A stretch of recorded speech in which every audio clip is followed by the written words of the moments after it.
and we are saddened to report the sudden death of Super Bowl champion Arthur Jones. Arthur Jones's sudden death at 38 shook the sports world, but the story didn't end there. Newly surfaced clips from his final days show the beloved friendly giant smiling, coaching, and full of life. But hidden beneath was a failing heart, damaged by the NFL's brutal grind, exposing the deadly price of the game, one that has left too many players gone too soon. A life cut tragically short, the final chapter. On a crisp autumn morning in upstate New York, October 3rd, 2025, the sports world was shattered by news that seemed impossible to comprehend. Arthur Jones, the beloved former Baltimore Ravens defensive tackle and Super Bowl XL7 champion, had passed away suddenly at just 38 years old. He was a man who had stood at 6'3" and over 300 pounds during his playing days, a mountain of a man with an infectious smile that could light up any room he entered. His death sent shockwaves through the NFL community, the UFC world where his brother John reigned supreme, and the countless lives he had touched throughout his remarkable journey. Retirement is often described as a death of sorts for professional athletes, the end of the identity they've built their entire lives around, the loss of the structured routine and purpose that defined their days. For many former NFL players, especially those whose careers end due to injury rather than choice, the transition can be brutally difficult. Depression, substance abuse, financial ruin, and chronic health problems plague far too many former players who struggle to find meaning and purpose after the final whistle blows. But Arthur Jones was determined to be different. Returning to upstate New York, he settled in Pompey, a small town near Syracuse, choosing to raise his family in the community that had embraced him during his college years. He had a wife whose name he kept private to protect his family's peace, and 2 young children who became the center of his post-football universe. Arthur had learned from watching too many former teammates struggle with retirement. He knew that finding new purpose was essential, that life after football could be just as meaningful and fulfilling as life during it. Arthur threw himself into youth coaching at Christian Brothers Academy in Syracuse, where his son Arthur Jones IV played on the defensive line. He became a beloved figure in the community, known for his patience, his encouraging words, and his ability to connect with young athletes, who reminded him of himself, overlooked, underestimated, but full of potential. Beginning around 2019, Arthur started hosting annual Jones family camps in upstate New York, bringing together over 100 kids each summer for football drills, life lessons, and mentorship. Sometimes John would stop by to teach grappling techniques, or Chandler would demonstrate pass rushing moves, giving these young athletes a once-in-a-lifetime opportunity to learn from professionals at the pinnacle of their sports. But the camps were always Arthur's vision, Arthur's passion project, his way of giving back to the community that had given him so much. 10 years down the line, what do you want to be known for? 10 years down the line, Arthur Jones wants to be known as a guy who's been a pleasure to have in the locker room, great father, hard worker, and a guy who just loves to have fun, whatever it is in life. Do you want to mentor younger athletes? Is that what your end goal is? No way. No way? No, I don't want to deal with guys like myself. You know, No. it's a headache. Younger athletes are a headache. No, I'm joking.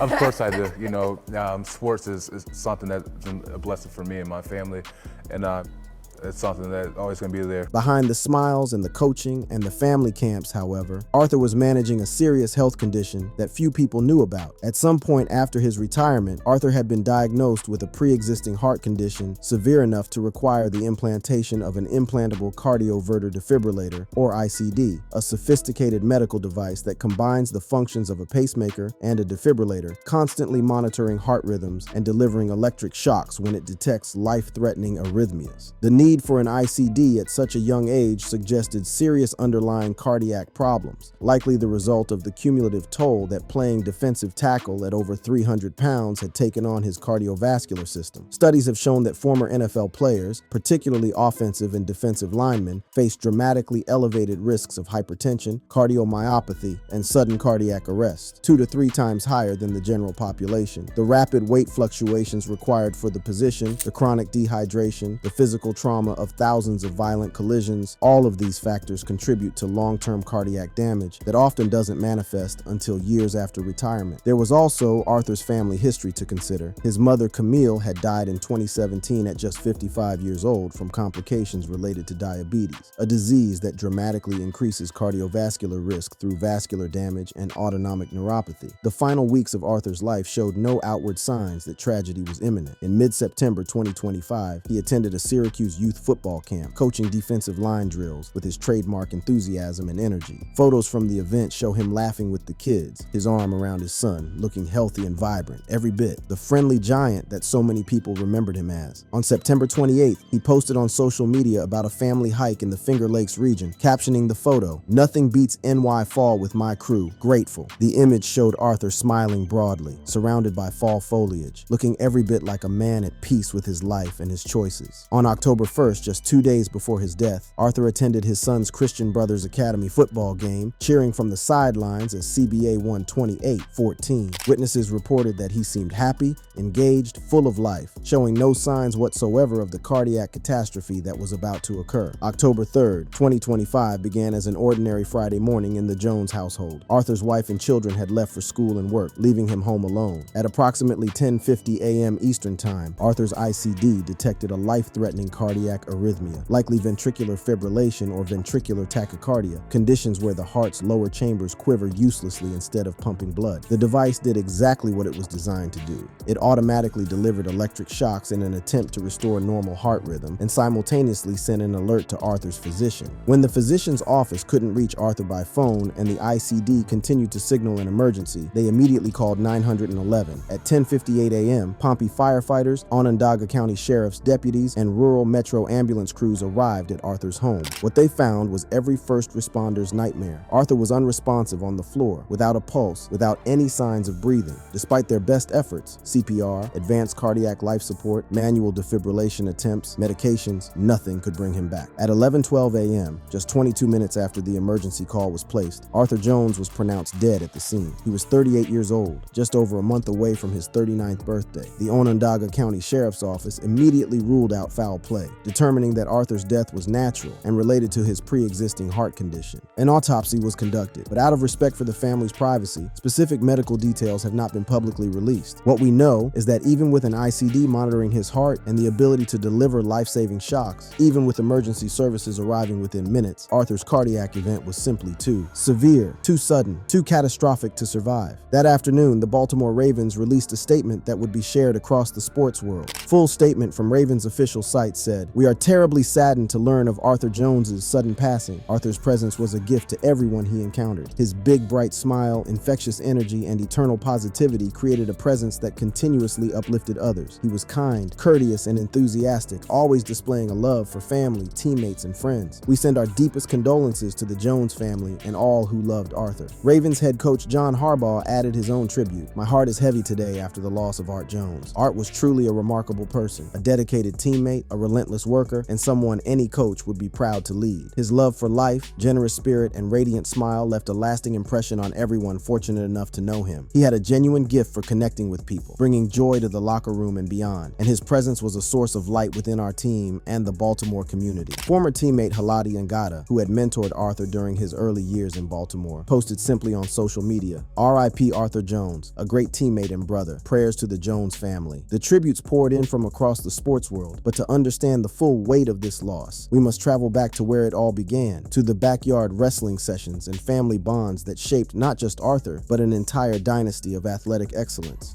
From Endicott to greatness, the making of a champion. Arthur Willis Jones III was born on November 12, 1986, in Rochester, New York, the first of three brothers who would go on to redefine athletic excellence across multiple sports. Growing up in the tight-knit community of Endicott near Binghamton, Arthur was raised in a household where faith, discipline, and relentless competition weren't just encouraged, they were demanded. His father, Arthur Jones Jr., served as both a pastor and a high school coach, a man who understood that building character required equal parts spiritual guidance and physical toughness. In the Jones household, the backyard wasn't just a place to play. It was a proving ground, a battlefield where three brothers would forge the mental and physical toughness that would carry them to professional greatness. Are these the most athletic brothers in sports history? Growing up in Rochester, New York, all three of the Jones brothers turned into incredible athletes. The oldest brother, Arthur, played defensive tackle at Syracuse, where he became first team All-Big East, and he was drafted by the Baltimore Ravens in the NFL in 2010. At 6'3", over 300 pounds, he played 8 years in the NFL and won a Super Bowl in 2013. But before the glory, before the championship rings and the professional contracts, there was tragedy that would shape the Jones family forever. When Arthur was just 17 years old, in his 8th grade year, his older sister Carmen passed away from a brain tumor. The loss devastated the family, but it also instilled in Arthur a profound appreciation for life and family that would define his character throughout his years. He learned early that tomorrow is never guaranteed, that the bonds of family are sacred, and that every moment matters. These lessons, forged in grief, would make him not just a better athlete, but a better man, one who understood that success means nothing if you can't share it with the people you love. At Union Endicott High School, Arthur began to emerge as a force of nature. He became a 2-time New York State wrestling champion in the heavyweight division, competing at 275 pounds, dominating opponents with a combination of raw power and technical precision that few could match. On the football field, he was a defensive presence that offensive coordinators struggled to account for, recording 64 tackles and 6 sacks during his senior year. But despite his dominance, Arthur remained a 2-star recruit, overlooked, underestimated, dismissed by the major college programs that would later regret not seeing his potential. The backyard wrestling sessions at the Jones household became legendary in their own right. Arthur, with his massive frame and wrestling prowess, would routinely manhandle his younger brothers John and Chandler, teaching them lessons that couldn't be found in any coaching manual. John would later recall, I feel as if it would be myself or Chandler. Chandler's just a freak of nature. He's massive. He's very athletic.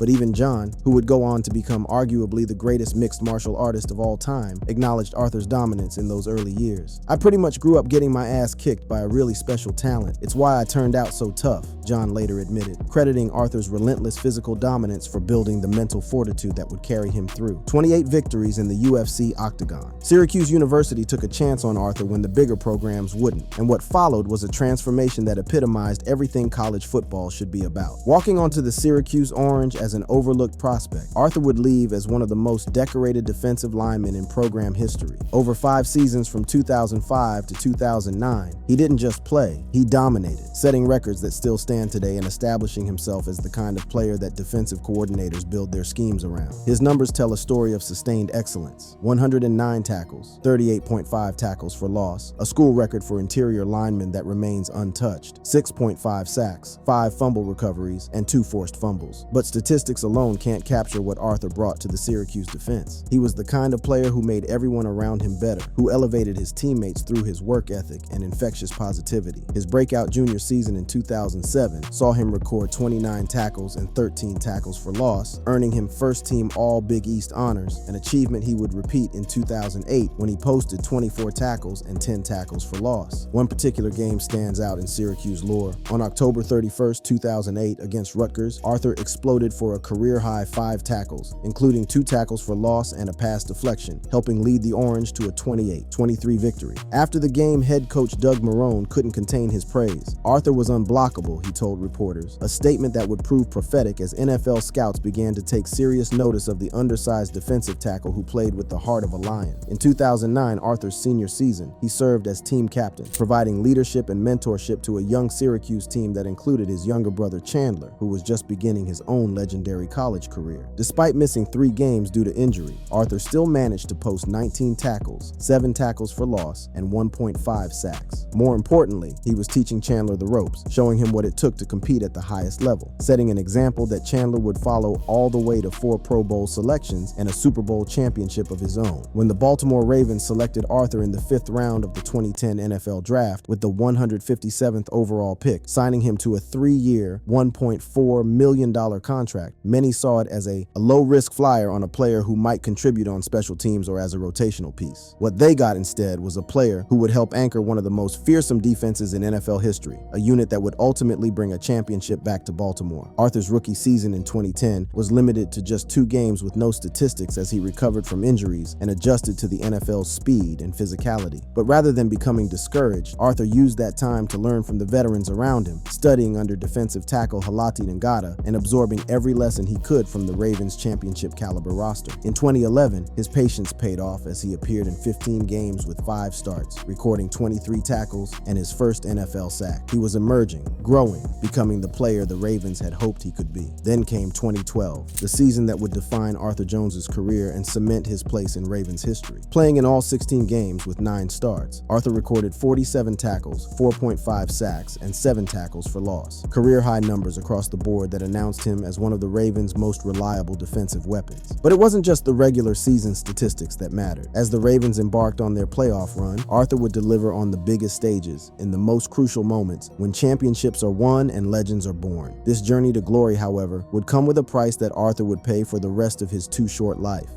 Glory, struggle, and the toll of the game.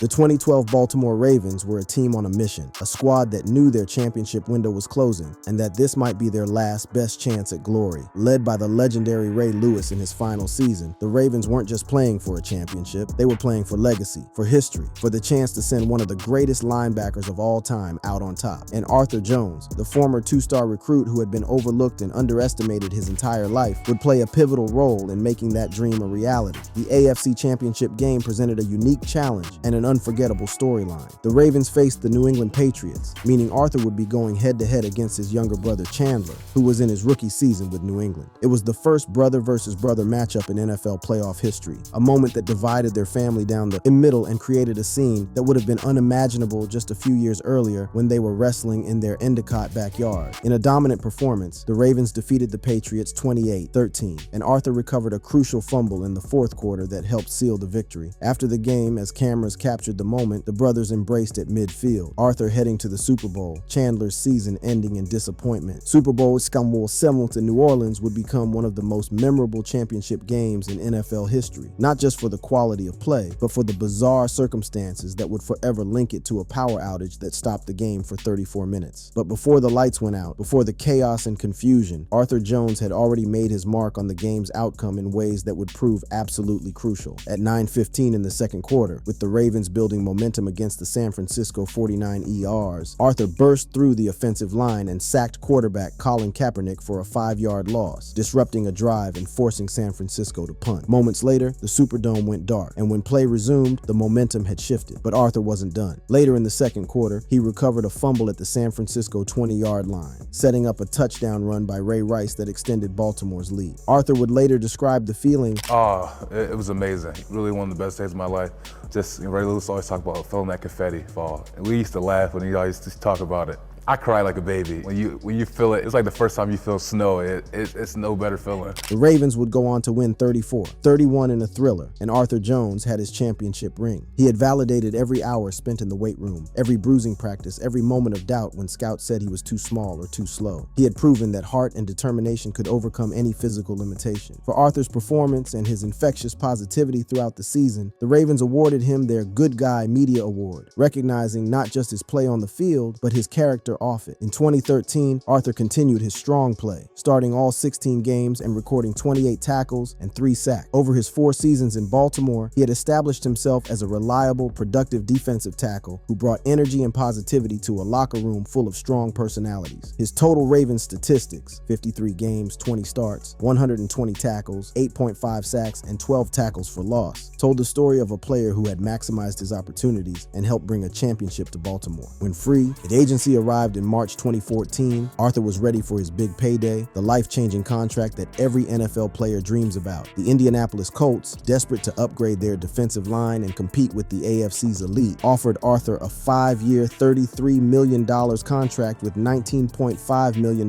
guaranteed. It was more money than Arthur had ever imagined growing up in Endicott, the kind of financial security that could set up his family for life. He signed the deal with high hopes, ready to help the Colts take the next step toward championship contention. But professional football is a brutal business, and injuries don't care about potential or promise. In 2014, Arthur played 14 games with 11 starts, recording 37 tackles and 1 sack before a foot fracture required surgery, forcing him to shed weight and fundamentally altering his playing style. The 2015 season was even worse. A high ankle sprain limited him to just 4 games with 11 tackles, and he missed the playoffs entirely as the Colts' Super Bowl hopes crumbled. Then came 2016, the year that would effectively end Arthur's career as an impact player. In August, the NFL suspended him for the first 4 games of the season for violating the league's performance-enhancing drug policy. Arthur immediately took responsibility, explaining that he had failed to properly check an over-the-counter supplement. The suspension cost Arthur approximately $470,000 in salary and severely damaged his reputation with the Colts organization. When he returned from suspension on October 9th against Houston, he played just 3 snaps with no statistics. A groin injury soon landed him on injured reserve, ending his season. Over his 3 injury-plagued seasons in Indianapolis, Arthur played in just 17 games with 11 starts, recording only 53 tackles and 1.5 sacks, a far cry from the productive player who had helped the Ravens win a championship. On March 7, 2017, the Colts released Arthur to save $6.5 million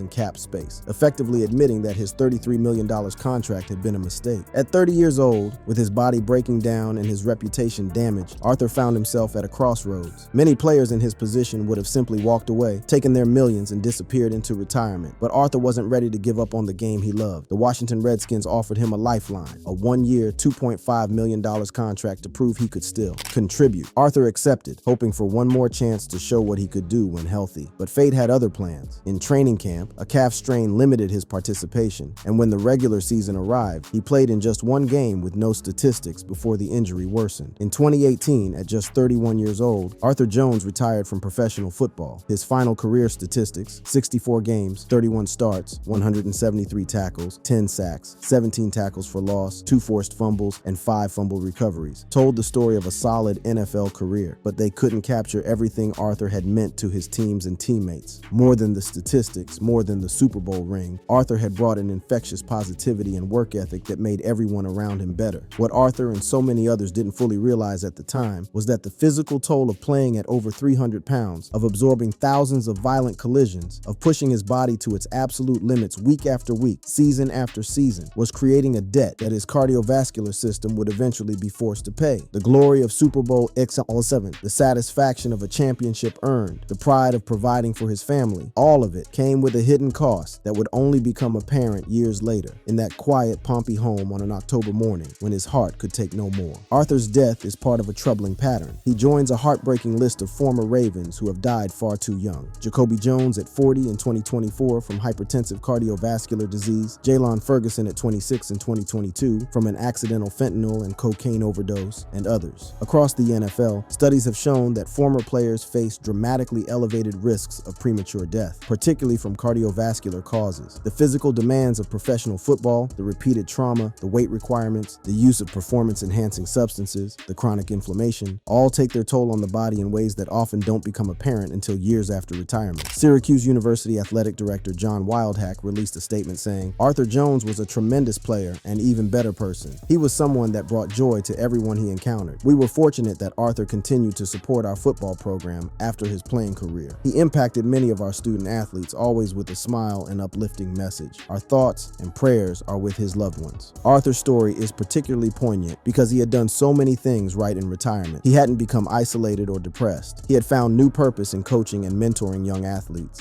He had maintained close relationships with his family and his community. He was under medical care for his heart condition, with an ICD monitoring him constantly. And yet, despite all of these precautions, despite all of his positive choices, his body simply couldn't overcome the damage that had been done during his playing days. The question that haunts many who knew Arthur is whether more could have been done. Should the NFL have better screening protocols for cardiovascular disease in former players? Should there be mandatory annual cardiac MRIs for all retired linemen? The NFL Players Association has advocated for such measures, but implementation has been slow and inconsistent. Arthur had an ICD, which represents more monitoring than many retired players receive, and it still wasn't enough. In the days following Arthur's death, his story resonated across social media, with fans sharing memories and expressing their shock at how someone so young and apparently healthy could be taken so suddenly. Many pointed out the cruel irony that Arthur, who had always been known for his positive energy and his smile, had his life cut short just as he seemed to have found his purpose beyond football. Some fans noted the troubling pattern of young deaths among Ravens alumni, with one listing Arthur Jones, Jacoby Jones, Joe D., Alex Collins, Ryan Mallett, Tony Siragusa, Jalen Ferguson, and Lorenzo Taliaferro, 8 former Ravens who have died in just the last 5 years, most of them under the age of 50. While each death had different causes, the pattern raises uncomfortable questions about the long-term health consequences of playing professional football. Cross-sport mourning was particularly evident given Arthur's connection to the UFC through his brother John. UFC fans who knew Arthur primarily as John Jones's older brother were shocked to learn of his death, with many expressing their condolences to John and the entire Jones family. The tragedy served as a reminder that behind every athlete we watch on television is a real person with a family, with loved ones who will be devastated by their loss. Arthur's funeral arrangements were kept private, with the family requesting space to grieve away from public attention. Syracuse University announced plans to establish a scholarship fund in Arthur's name to support under-recruited defensive linemen from upstate New York, a fitting tribute to a player who had himself been overlooked before proving his worth at Syracuse. The Ravens indicated that team representatives would attend the funeral to pay their respects to a beloved former player. The Jones family story is one of incredible triumph mixed with heartbreaking tragedy. 3 brothers from Endicott, New York, who conquered the highest levels of professional sports: Arthur with his NFL career and Super Bowl championship, John with his UFC dominance and status as one of the greatest mixed martial artists of all time, Chandler with his 4 Pro Bowl selections and Super Bowl ring. But they also lost their sister Carmen to a brain tumor when they were teenagers, their mother Camille to diabetes complications in 2017, and now Arthur at just 38 years old. For the NFL, Arthur's death should serve as yet another wake-up call about the long-term health consequences facing former players, particularly linemen. The league has made some progress in addressing issues like chronic traumatic encephalopathy, CTE, through its billion-dollar concussion settlement, but cardiovascular disease among former players has received far less attention despite being a leading cause of premature death. The NFL generates billions of dollars in revenue each year, built on the backs of men who sacrifice their bodies and their long-term health for our entertainment. The least the league can do is ensure that these men receive comprehensive, lifelong medical care to address the health consequences of their playing careers. Arthur's death should spark a renewed push for such programs, not just for current players, but for the thousands of retired players who face elevated health risks long after their playing days are over. If this caught your interest, don't miss out on the related videos in the suggested cards.